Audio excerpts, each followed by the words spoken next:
opera has become more interesting on stage as a whole stage experience dramatically, you know, and it's generations, thank goodness, now that it's become really fascinating to explore the stage, the design, the acting, the whole drama. It becomes more and more important to have one rehearsal. It's always at the very end of the sort of production rehearsals that happen in the separate rehearsal studio, where we all come together and the singers meet the orchestra for the very first time. The orchestra have done maybe 3, 4, 5 rehearsals, depending on the piece, on their own. And we're all about to go into the theatre, the orchestra in the pit and the singers on stage. But this point, when there's no acting, if you like, there's nothing else than just standing completely still with Mozart. And it's a wonderful moment, because I think singers always love it, because they have a chance to just really focus exactly where they are with their voices and where they are with the role they're going to sing. And you know, it should be a good idea to, you know, generally to in the production rehearsals to really lose yourself within the role, you know, and lose your own character and lose a lot about yourself as a singer, you know, as a personality, and give yourself to the character, which inevitably means it's quite hard to hang on to every bit of yourself, including how to hang on to exactly how you're going to sing everything. And many production rehearsals, of course, you spend the whole day not singing very much at all. You know, we call it marking, you know, where you just almost speak the role, where you sing it down an octave in a lower part of your voice, so you don't have to use your voice. So you can open up all the other doors in your imagination dramatically. You come here, it's called a Sitzprobe, it's a German word, it means sitting rehearsal. It means you don't put your costume on, you don't move around, you don't use the set, you don't use any props, you've got your score, it's you and your score, and the orchestra and the conductor. And it's that last moment of complete focus before you go to the stage, where in the next rehearsals, you all have to combine all those things together and find the character again, but keep the music. I think it's always one of the most exciting parts of the process, because it's the first time singers and orchestra are together.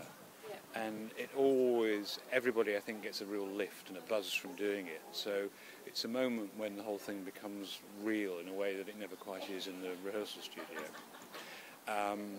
Obviously there's always a lot to sort out, and it can be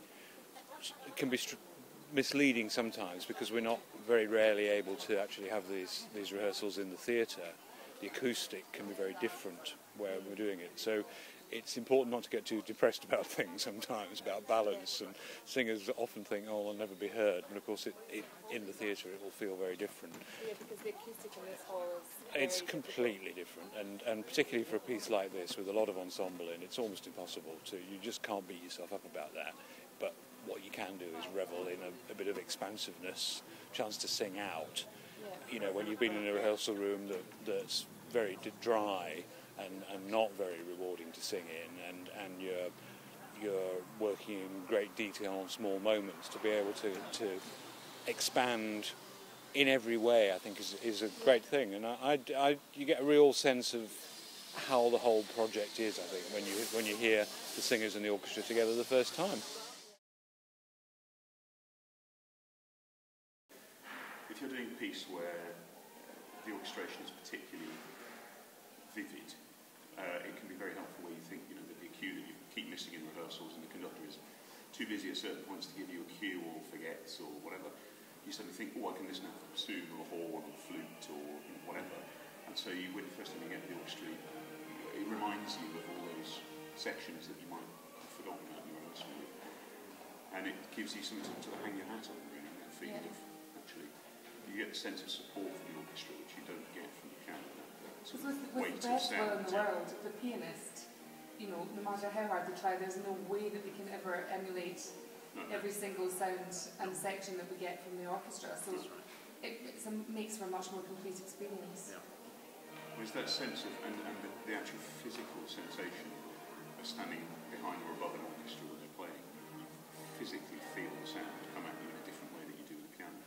And am I right thinking this is your first professional Sitzprobe experience? Yeah, my first professional. Oh, here's Fiona Shaw butting in. That's fantastic, Fiona. I'm just about to come and get you. No. Yeah.